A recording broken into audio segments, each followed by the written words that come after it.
Amen. Yeah, well, there's a couple of things I thought was very helpful.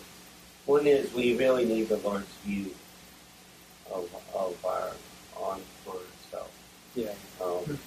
And we're so self-absorbed that it's very hard not to look at ourselves. Yeah. It's just it's a dynamic thing. But I remember one time I had this big failure. And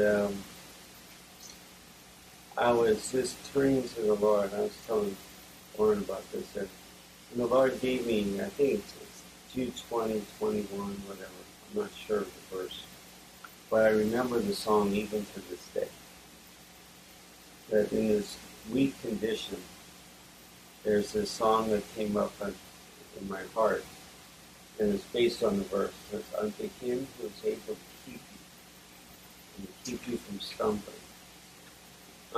Unto him who is able to keep you and to make you stand in the presence of his glory, blameless and with great joy.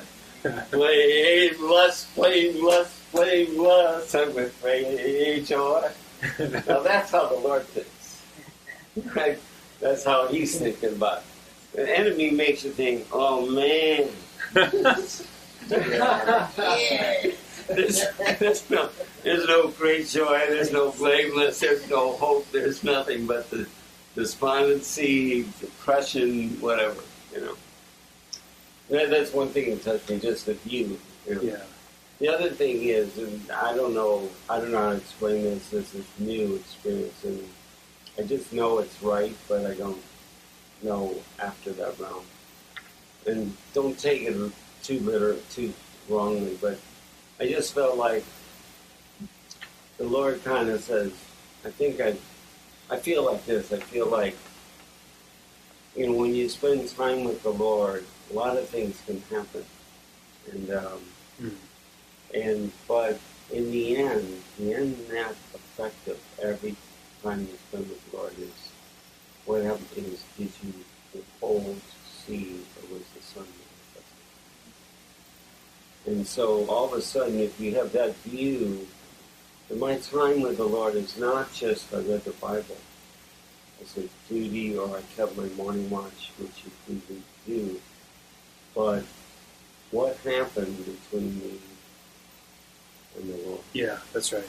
What God manifested of Him? What have I seen of Him? And this is not just ethereal stuff. It's like many times it's just something very simple. Your humanity is off. You need to apologize.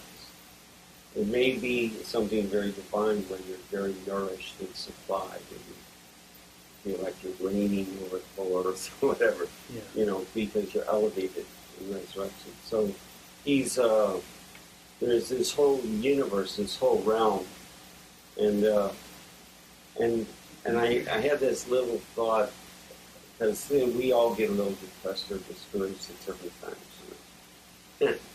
And I felt like the Lord said, I want you to hear the gospel bell. Bob, do you hear the gospel bell? I was thinking, did you hear the gospel bell? And then I was just thinking, what was the gospel bell? Well, here's some of the gospel bell. The law of the Spirit of life in Christ Jesus has freed you from the law of sin and the law of death. Do you hear the gospel? Well, do you hear it? Do you hear it? Can you sing it? Can you experience it? Can you ring it? Can you proclaim it? And then the next one was that the whole law is fulfilled by those who walk not according to the flesh, but according to the Spirit. You're able to complete and fulfill the entire law. And it's like, all I know is like, it's a gospel bell. There's some real news to announce. I don't touch it that much. I know it exists.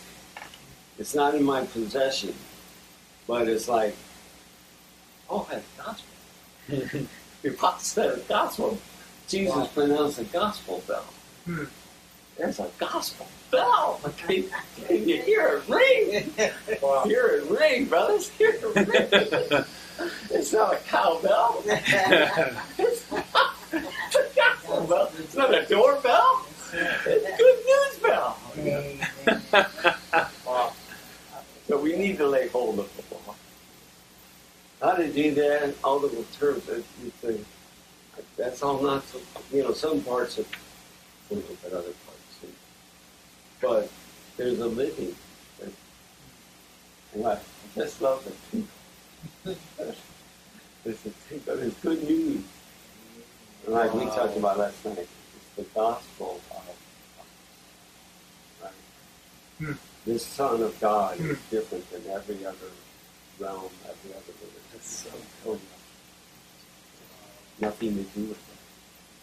So everybody's ringing their dull bells. We're going to ring the one that chimes. That's what I feel like in your story you heard. And all the chaos is a gospel bell. You heard the gospel bell. That's right. That's so exactly real. what it is.